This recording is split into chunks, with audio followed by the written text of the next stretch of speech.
Nous allons parler de quelqu'un qui était de la même nature que nous. Le personnage dont je vais parler, c'est un homme dont l'histoire, en partie, en tout cas, se trouve dans l'Ancien Testament.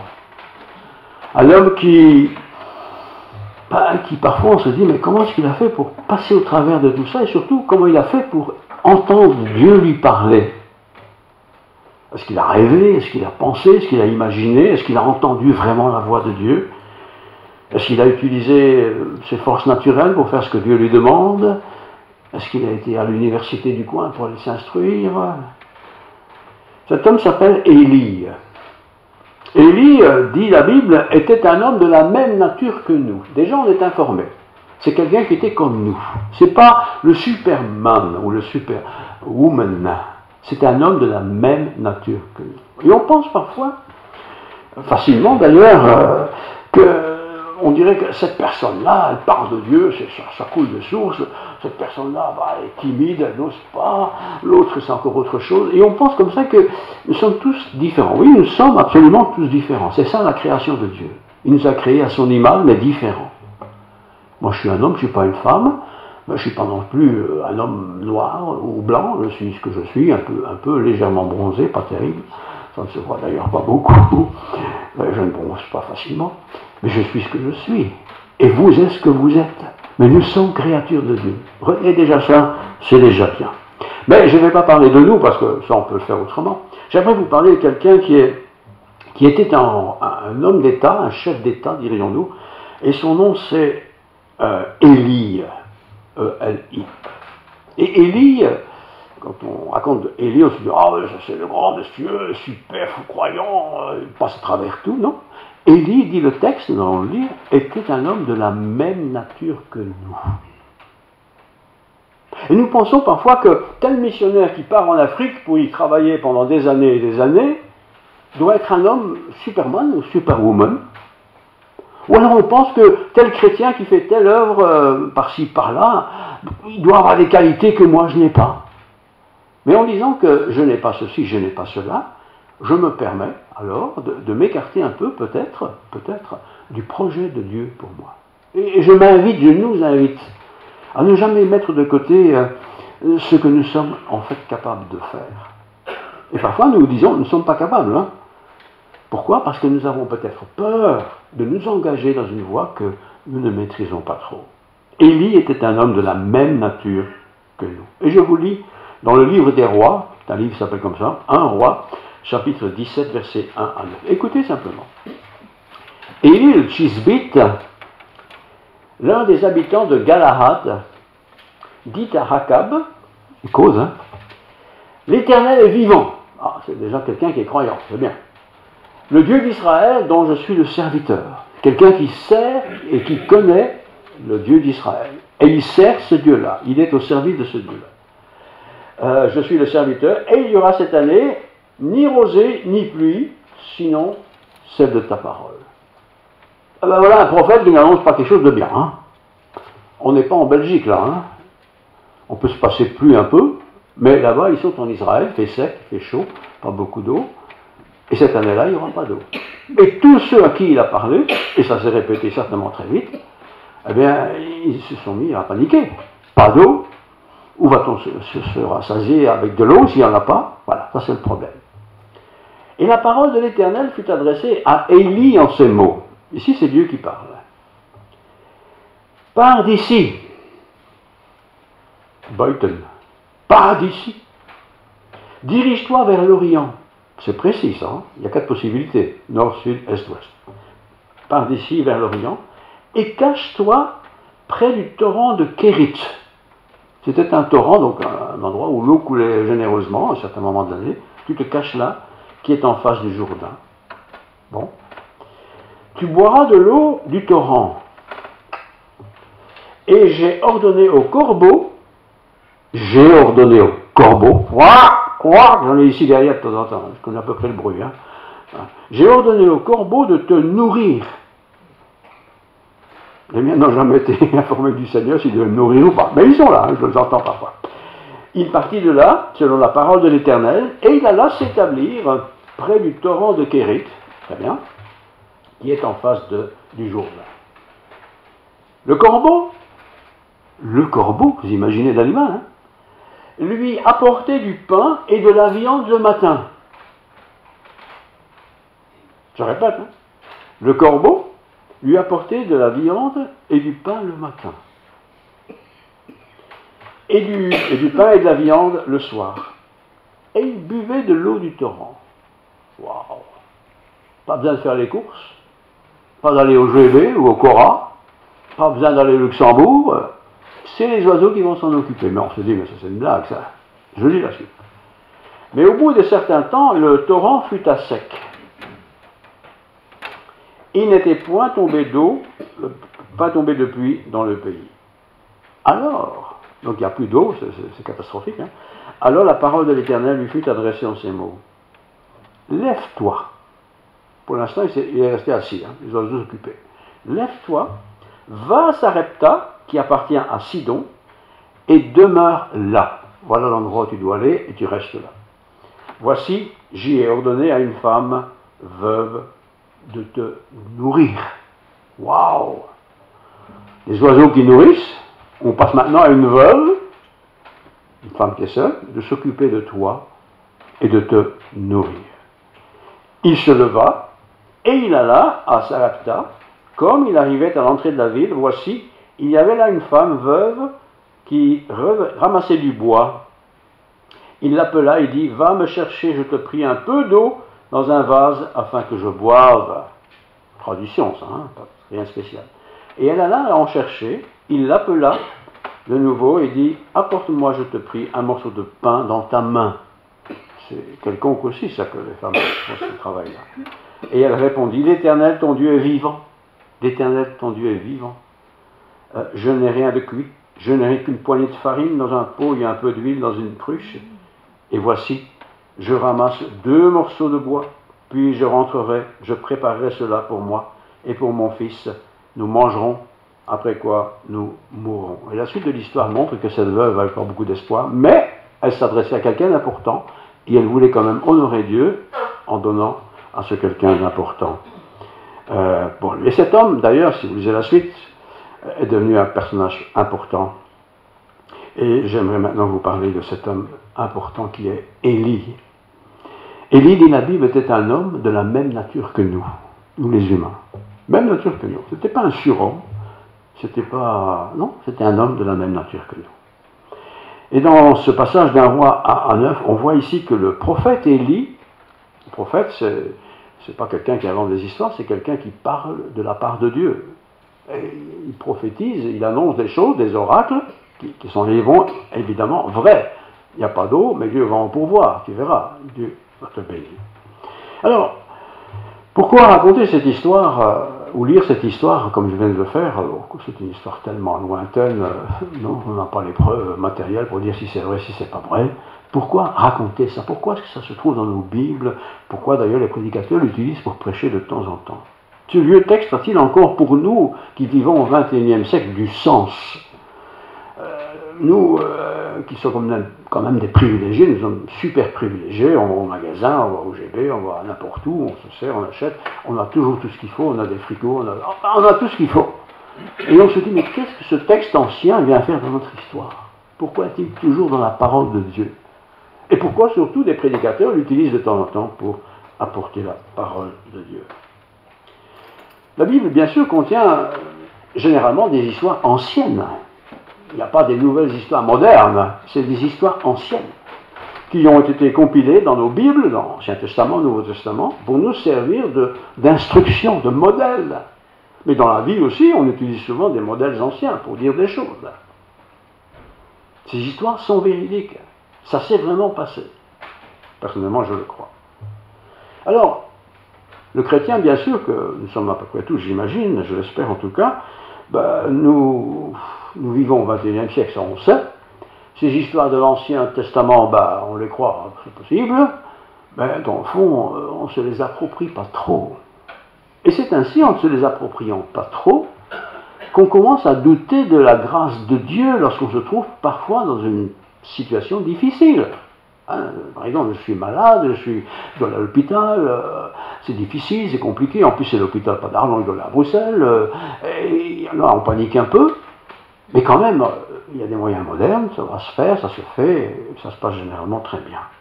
Les récits sont anciens dans l'Ancien Testament, évidemment, mais ils sont utiles pour nous qui vivons dans notre époque, bien sûr. Les vieilles histoires ne sont pas achetées à la poubelle, loin s'en faut.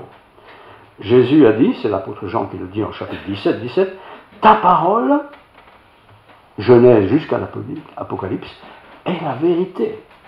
Ce n'est pas des histoires mensongères, c'est la vérité. Donc déjà, première question, est-ce que moi je crois dans ces histoires? Celle-là et toutes les autres. Ou est-ce que je me dis, c'est des contes qu'on a fait pour illustrer quelque chose? Moi je crois dans ces histoires. Je crois vraiment que ce corbeau était là, qu'il n'y avait plus d'eau, etc., etc. Je crois ça. Et je crois aussi que Dieu a été dans sa providence utile. L'histoire d'Israël, généralement dans l'Ancien Testament, je ne sais pas si vous la lisez parfois, si vous avez un calendrier et qu'il faut lire des textes, on retrouve des passages de l'Ancien Testament. Mais si on n'a pas ça, l'Ancien Testament, on ne lit pas trop, ou si peu. Et pourtant, c'est l'histoire d'une nation, avec des hommes, des femmes, des enfants, des moments faciles, des moments difficiles, enfin, comme tous les êtres humains connaissent. L'histoire d'Israël est une histoire de bonnes leçons pour nous. Ça ne concerne pas que Israël, ça concerne tous les humains, donc vous et moi compris. Alors, d'ailleurs, il est écrit ici dans 1 Corinthiens 10, verset 6, c'est l'apôtre Paul qui dit ça, toutes ces choses ont été écrites dans l'Ancien Testament pour nous servir d'exemple, pour nous inspirer.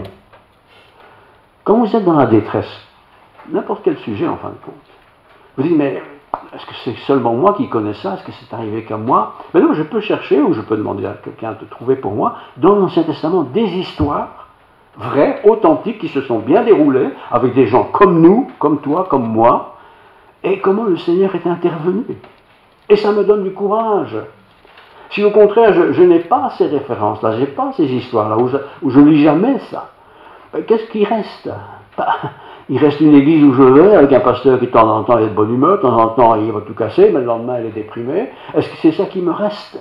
Alors je suis fragile. Mais si au contraire j'ai une parole de Dieu, qui a vraiment été comme elle est écrite, ça s'est vraiment passé comme ça, pour des hommes, pour des femmes, des modestes, des riches, des pauvres, alors je me dis bien, si c'est arrivé là, pourquoi ça ne m'arriverait pas à moi aussi?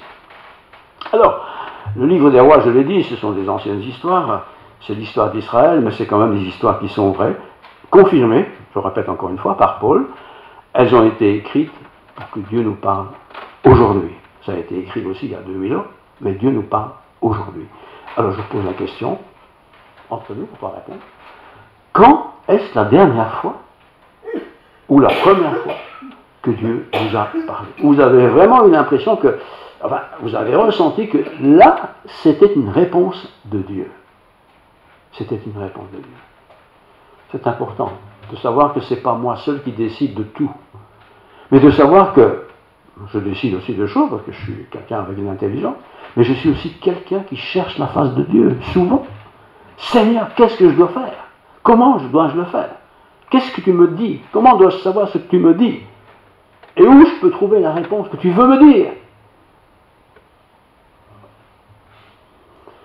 Le Seigneur ne nous donne pas seulement de la doctrine dans la Bible. Ce n'est pas que des lois et des règlements.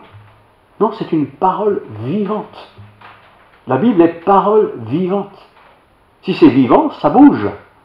Et la même parole que j'ai lue il y a une semaine, et que je relis aujourd'hui, va peut-être me parler autrement, parce que la situation est autre. Que dit la parole de Dieu? Et je pose la question maintenant. C'était quand la dernière fois où Dieu vous a parlé par sa parole? Alors Dieu peut parler par sa parole, je lis la Bible, et ça me parle. J'écoute un sermon, ça me parle. Je lis un livre écrit par un chrétien, ou je lis la Bible, ça me parle, ça me parle. Mais parfois je dis, j'ai rien compris. Je ne comprends pas, je suis un peu dans la semoule, il faut m'expliquer. J'ai besoin de savoir. Et là, c'est sûr que le Saint-Esprit va m'éclairer. Dieu donne son Saint-Esprit à ceux et celles qui font confiance en Dieu, bien sûr. Ta parole est vivante.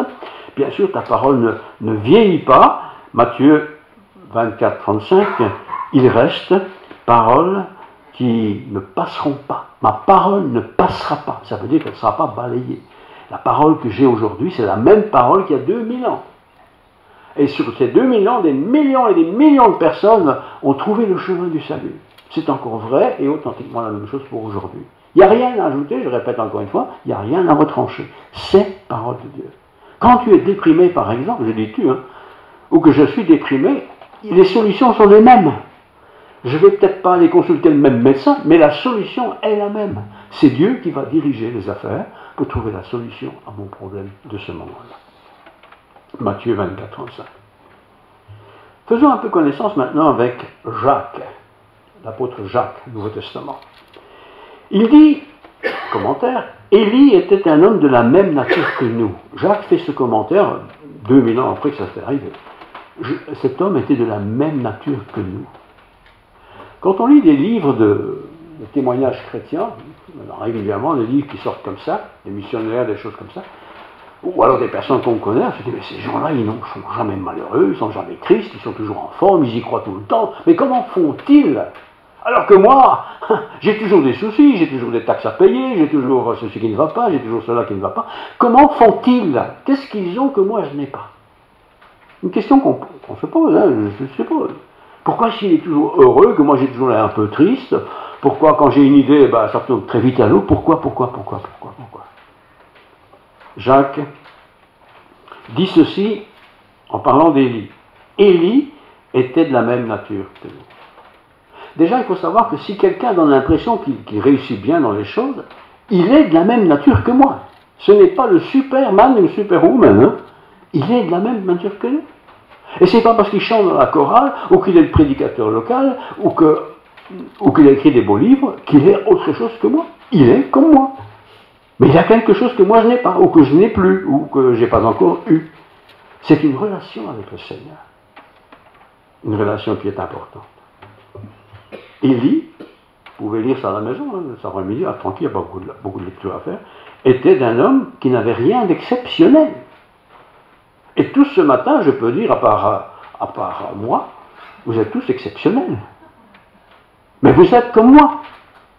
Vous avez besoin de manger, vous avez besoin de boire, vous avez besoin de dormir, vous avez besoin de vous détendre, mais vous êtes exceptionnels.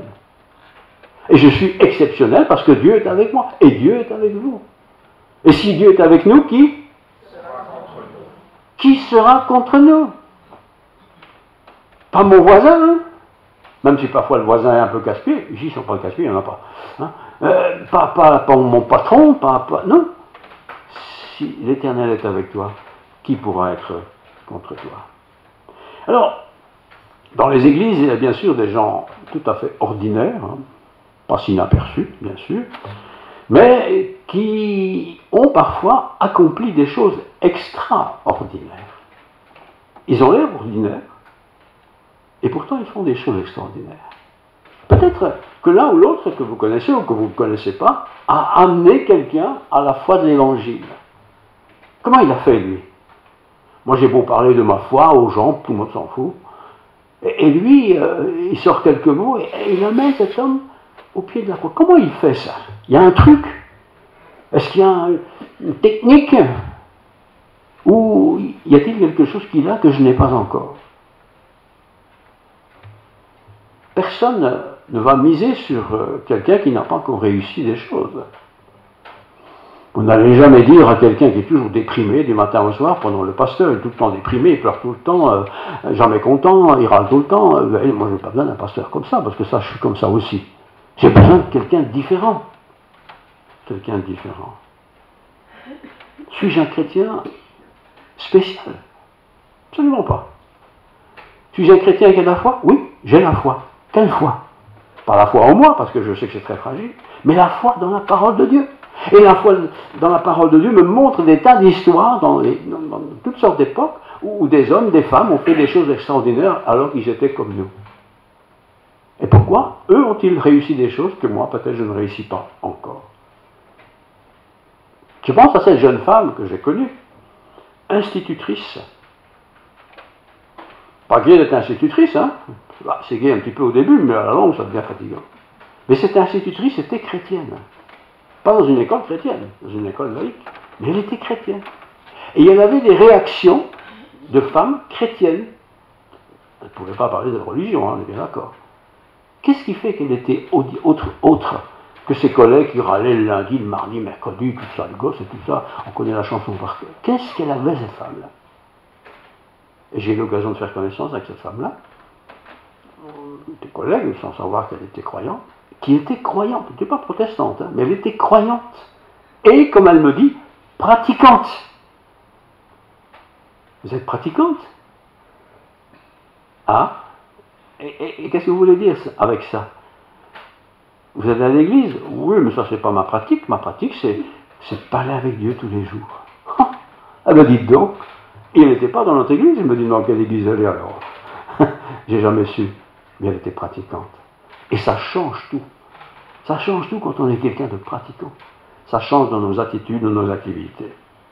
Femmes ordinaires, institutrices ou infirmières, elles ont des missions très spécifiques. Eh bien, ce sont souvent des gens extraordinaires, je le dis et je le répète. Alors, revenons à notre histoire, à Élie. Élie, c'était un homme de Dieu, bien entendu, il était prophète. Un prophète, c'est pas quelqu'un qui raconte la bonne aventure, c'est quelqu'un qui marche selon les directives de Dieu, donne des pistes, il entraîne, il conduit, il motive, tout ça. Alors, beaucoup de gens disent, ouais, les prophètes, ils sont un peu faciles, ils commandent et ça se fait, mais nous, on est dans la smoule. On a difficile, il faut se lever, il faut travailler, les enfants sont ceci, ils sont cela, ma femme, mon mari, le patron, enfin, on est comme ça dans la rouspétance tout le temps, quoi. On est dans la rouspétance. Le prophète, c'est-à-dire l'homme de Dieu, ça peut être vous, hein, quand il parle pour encourager quelqu'un, il ne faut pas qu'il utilise les mêmes mots, les mêmes phrases, les mêmes styles de réponse que tout le monde. Ça ira mieux demain. Ça dépend. Peut-être ça ira mieux demain, peut-être ça sera pire demain. L'homme de Dieu, la femme de Dieu doit pouvoir répondre selon la pensée de Dieu. Et pour avoir cette pensée de Dieu, il faut méditer la parole de Dieu. Il n'y a pas de secret. L'homme de Dieu, la femme de Dieu, qui veut parler de la part de Dieu, souvent les paroles qu'ils vont utiliser, ou qu'ils utilisent, sont des paroles qui vont ramener l'homme, la femme, la personne, au pied de la croix du Christ. Et ce n'est pas une parole où tu viens à l'église, ça va aller mieux.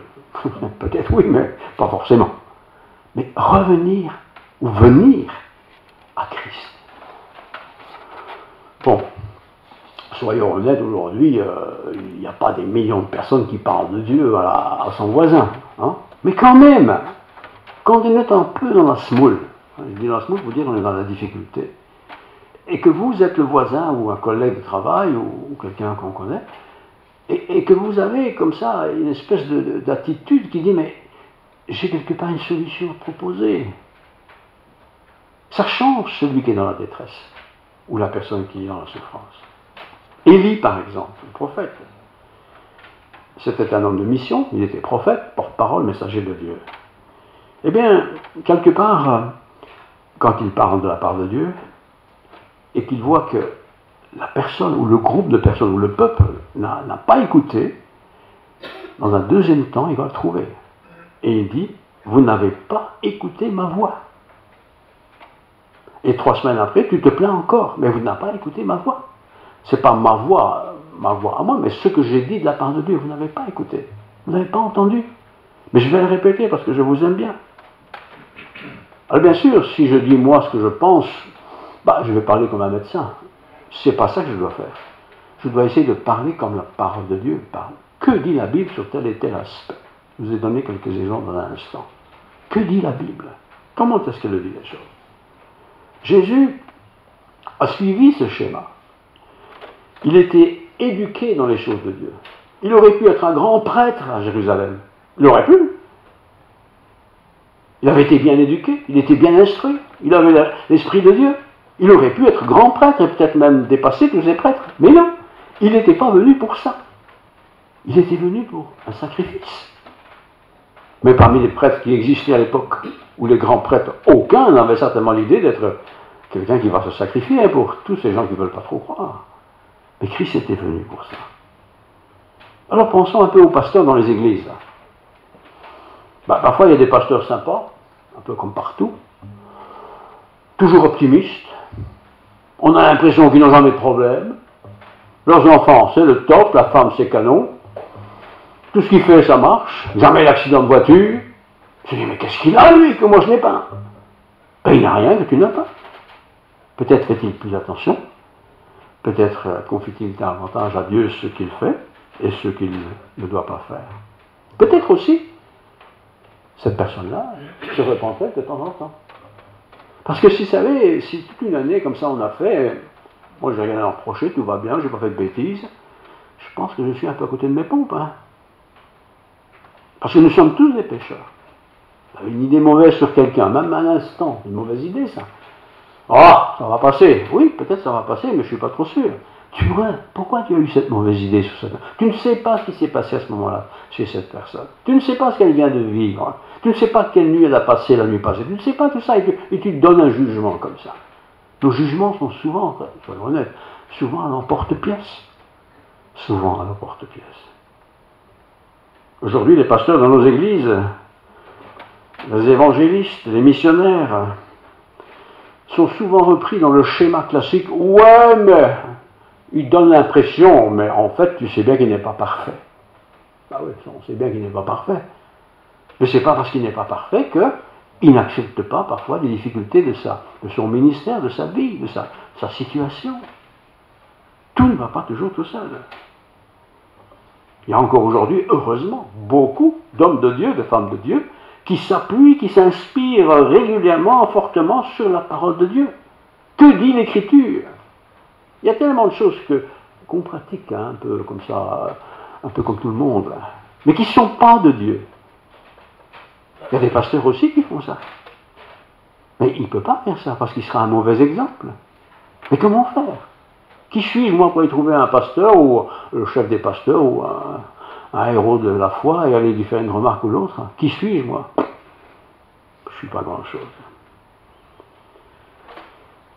L'apôtre Paul, 1 Corinthiens, chapitre 12, versets 10 à 28, allons passer à 1 Corinthiens, vous pouvez le lire à la maison, dit ceci: celui qui prophétise, c'est pas inventer des histoires, c'est parler de la part de Dieu. Celui qui prophétise, il parle à qui? Il parle aux hommes. Il parle bien sûr aux hommes et aux femmes. Il les exhorte et il les console. Pas quelqu'un qui vient de trouver, je vais dire tu, comme ça c'est facile. Il y a quelqu'un qui vient de trouver, et tu dis ça va aller mieux demain, réponse classique. Mais peut-être demain ça n'ira vraiment pas mieux. Tu vas dire quoi demain? Ben ça allait quand même mieux hier, sois contente. Non? Tu vas consoler. Consoler, c'est peut-être simplement mettre sa main sur son épaule et ne rien dire. C'est peut-être simplement dire, écoute, tu peux compter sur moi. Je vais penser à toi, je vais prier pour toi. Dans le Nouveau Testament, d'une manière générale, il y a beaucoup de prédictions. Pas prédictions dans le sens de prophétie, mais de prédictions. On peut dire à l'avance, quelque part, comment les choses vont évoluer. Le ministère de la prédication, c'est un des plus beaux ministères, je trouve. Sans doute c'est pour cela que je suis dedans. Mais quand on va dans les écoles bibliques aujourd'hui, sur 20 élèves présents inscrits au 1er septembre, il n'y en a pas 20 qui veulent être pasteurs. Ils veulent bien de l'information, de la connaissance, mais ils veulent être beaucoup d'autres choses, mais pas être pasteur. Pasteur, c'est berger. On veut bien être responsable du groupe de jeunes, on veut bien diriger l'orchestre, on veut bien tout ça, mais pas être pasteur. Être pasteur, c'est être berger, je le répète encore une fois. Le berger, c'est quelqu'un qui ne fait pas le travail du troupeau, mais qui est au milieu du troupeau. Un pasteur qui a une église à Arlon et qui habite Bruxelles, c'est facile. Mais quand tu es à une église qui est à Arlon et que tu habites Arlon, au milieu de ces gens qui habitent Arlon, c'est plus difficile. Parce que tu vis avec les autres. Tu connais leurs difficultés, leur situation sociale, familiale, enfin tout ça. La Bible nous a été donnée comme instruction. Alors certains disent, oui, je ne la lis pas beaucoup, mais je la lis quand même. Oui. Mais qu'est-ce que tu lis? On lit généralement les histoires qui nous plaisent bien. Oui, mais la Bible, c'est un tout. Est-ce que tu lis les recommandations de Dieu? Au travers des écrits de Paul, par exemple. Est-ce que tu lis la loi de l'Ancien Testament? Cette loi qui était souvent pas commode, Est-ce que tu lis ça? Est-ce que quand tu lis, tu te dis, mais est-ce que ça me concerne? Est-ce que j'ai quelque chose dans ma propre vie qui cloche, quoi? Il y a des hommes, c'est sûr, des serviteurs de Dieu, on dirait presque des colonnes de béton, tellement ils ont l'air de jamais avoir de dépression. Ils sont toujours de bonne humeur. Ils chantent toujours aussi fort. Ils sont toujours aussi enthousiastes. On dit, mais ces gens-là, ils ont quelque chose que moi je n'ai pas. Je suis toujours dans la déprime, moi. Qu'est-ce qu'il a que je n'ai pas? Il n'a rien que tu n'as pas. Et il a tout comme tu as. Avec la différence peut-être que il dit au Seigneur ce qui ne va pas, ce qui manque, ce qui cloche, ce qui le dérange. Et le Seigneur, dans sa réponse qu'il va donner, parce qu'il nous la donne, il nous guide instinctivement vers des passages de l'Écriture qui ont la solution. Alors bien sûr, si on est sage, on va aller voir cette solution, c'est pas difficile. Oui, mais ça c'était autrefois, ça c'est plus vrai aujourd'hui, ça ne marche pas comme ça. Mais si, ça marche toujours comme ça. Si Dieu dit, je suis avec toi tous les jours jusqu'à la fin du monde. Oui, mais ça c'est une façon de parler, ça. C'est pas tous les jours, c'est pas jusqu'à la fin du monde, c'est une fois le 1er janvier, là. Mais non, c'est tous les jours. Du matin au soir, le Seigneur est avec toi. Ah bon? Mais tu crois ça, toi? Ben oui, je le crois. Ben là, pourquoi tu pleurniches, là? Pourquoi tu te lamentes, là? Pourquoi tu critiques tout, là? Fais confiance à Dieu. Il est avec toi, il est à côté de toi, il te soutient. Fais confiance.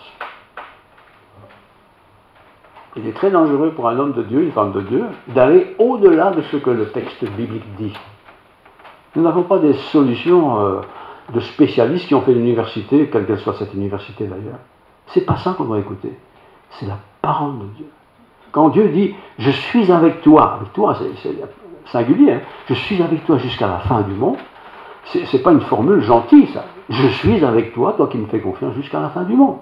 Le lundi, le mardi, le mercredi, janvier, février, décembre, et toute ta vie, je suis avec toi. Mais quand tu crois à ça, vous croyez que Dieu va nous laisser en plan, là? Il croit en moi, je vais le laisser en plan. Jamais de la vie. Dieu est avec moi. Je lui fais confiance.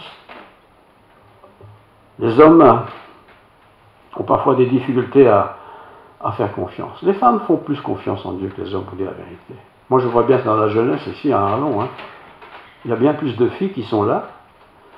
Et elles sont de la même nature que nous, à part qu'elles sont des filles. Mais elles sont là. Mais où sont les garçons, je vous le demande?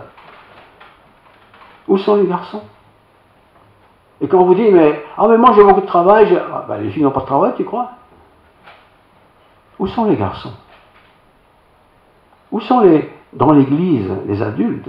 Où sont les hommes? Où sont les femmes? Dans le ministère, où sont les hommes? Où sont les femmes? Dans les œuvres missionnaires, où sont les hommes? Où sont les femmes? C'est bizarre. Un ministère de pasteur, c'est un beau ministère. Je vais dire franchement, c'est le plus beau des ministères. Je l'aime beaucoup. Mais ce n'est pas un ministère qui est forcément, je vais dire, enrichissant. Encore quand il n'y a pas plus pauvre. Hein. Ce n'est pas un ministère qui te fait monter sur les grandes échelles. Hein. Non. Mais bon, moi j'ai peur de monter dans les échelles. C'est déjà pas compliqué. Mais le ministère, qui peut être un ministère de ménagère, ou qui peut être un ministère de quelqu'un qui aide son voisin à faire son jardin parce qu'il est un peu âgé là. Ça peut être un ministère de quelqu'un qui aide son copain au travail parce qu'il ne s'en sort pas trop. Ça peut être quelqu'un, bref, n'importe qui, toi et moi, qui faisons attention à l'autre.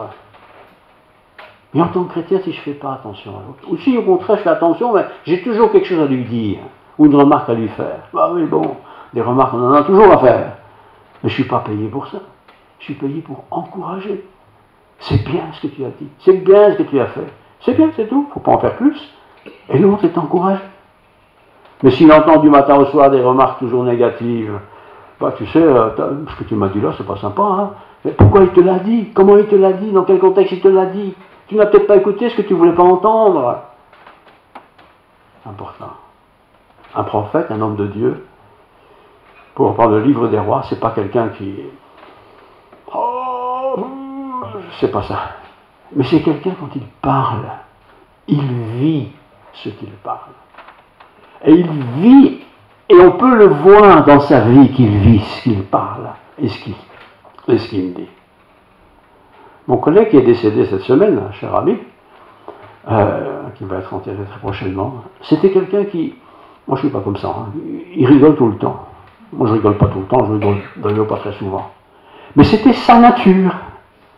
Et en ayant cette nature, il attirait forcément les regards des uns et des autres. On ne va pas dire qu'il blaguait pas, mais il racontait des choses en riant, quoi, quelque part. À peu près ma femme fait ça, bon, il riait pas tous les jours, j'imagine, mais enfin, il était sympathique, vraiment. Il était sympathique avec la jeunesse, il a fait beaucoup de camps de jeunes, il avait une chouette église, hein, c'était un bel endroit aussi à Dour, hein, tout le monde connaît ça, voilà. Mais il s'en est allé quand même. Et qu'est-ce qu'il va laisser derrière lui? Je vais aller au funérailles mercredi. Il y aura plusieurs intervenants. Je peux presque deviner ce que tout le monde va dire. Souffre avec moi, dit Paul à Timothée, écoutez bien, hein, je cite, souffre avec moi pour l'évangile. Il n'est pas dit souffre avec moi, moi j'ai mal par ci, il faut que tu aies mal par là. C'est pas ça. Souffre avec moi pour l'évangile. Parce que quand j'aime l'évangile, quand j'ai envie de parler de cet évangile, Là, quelque part, je souffre. Pas le fait d'en parler, mais le fait que celui qui m'écoute, il va peut-être pas me croire, il va peut-être dire que ce qu'il raconte, ce monsieur-là, c'est n'importe quoi. Ça me fait souffrir parce qu'il, pas parce qu'il ne m'écoute pas, mais parce qu'il passe peut-être à côté de quelque chose qui a bouleversé, transformé ma vie. Mais je ne vais pas me décourager pour ça. Il y aura d'autres occasions qui vont se présenter. Comme il y a toujours des occasions de toutes sortes qui se présentent. Parle, dit Paul. Insiste en tout temps, en tout lieu. Pas insister du style tu me casses les pieds, hein, mais insister, montre que c'est ta vie. Voilà. Si moi-même, d'un autre côté, tout le monde me connaît, que je râle tout le temps, je suis toujours triste et déprimé, et tu parles d'un Dieu qui est bon, ben merci pour ton Dieu, il n'est pas sympa avec toi, en tout cas, visiblement.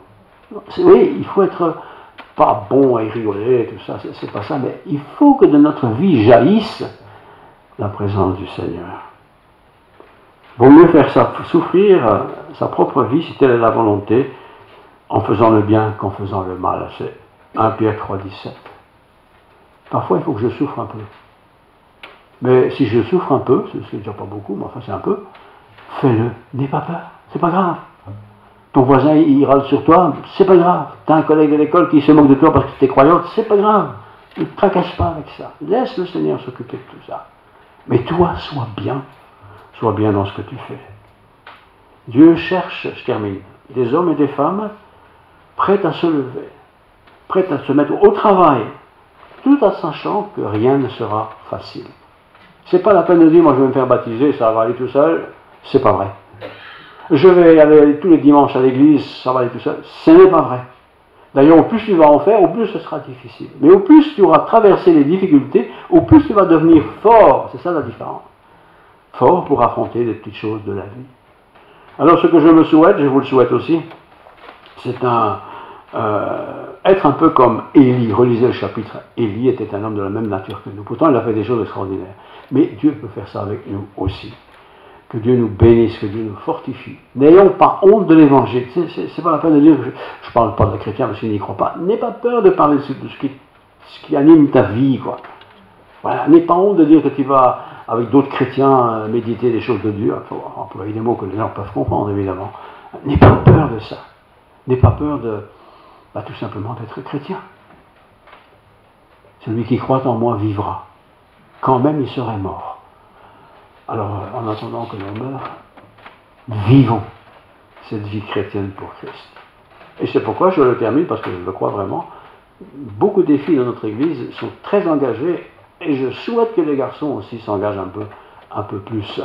Pas pour qu'il y ait des garçons un peu plus que des filles, mais pour que ces garçons puissent aussi trouver la joie qu'il y a à servir le Seigneur. Il y a beaucoup de joie à servir le Seigneur. Prions. Père Céleste, merci pour ta parole. On a du mal à croire que toutes ces choses sont dans ta parole, et pourtant elles le sont, Seigneur. Elles sont là pour notre instruction, pour notre édification, pour notre croissance spirituelle. Tu ne veux pas que nous soyons tristes et déprimés, tu veux que nous soyons joyeux, heureux. Pas rigolo, mais heureux. Et nous sommes heureux quand tu es avec nous. Nous sommes heureux quand nous réussissons des choses qui semblaient impossibles. Nous sommes heureux quand nous voyons ton œuvre s'accomplir par ta puissance. Nous sommes heureux pour tellement de choses. Que ton nom soit béni, Seigneur. Que toute gloire te revienne. Que nous puissions nous rappeler quelques histoires, quelques images de ce que je viens de raconter pour fortifier notre foi. Et quand tu nous parleras, nous voulons faire ce que tu nous demandes. La grâce de Dieu, la paix du Christ, la plénitude de l'Esprit Saint soit sur nous tous. Dans le saint nom de Jésus, je te prie. Amen.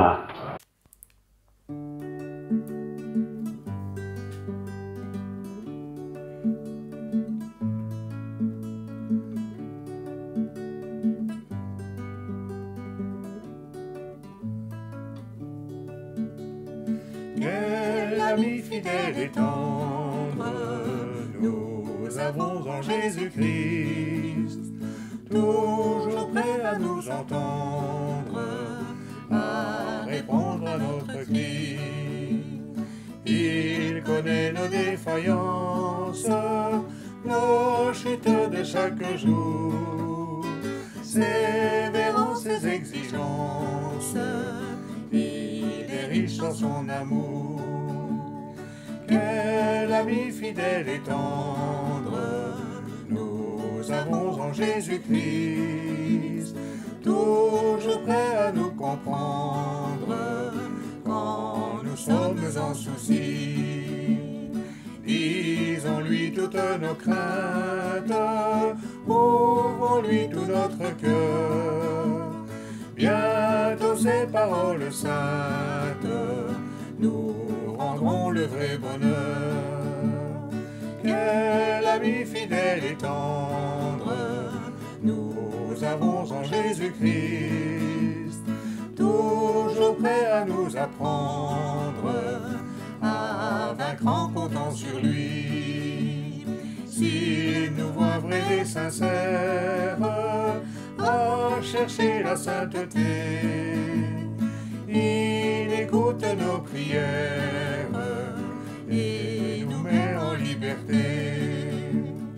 Quel ami fidèle et tendre nous avons en Jésus-Christ, bientôt il viendra nous prendre pour être au ciel avec lui. Suivons donc l'étroite voie en comptant sur son secours. Bientôt nous aurons la joie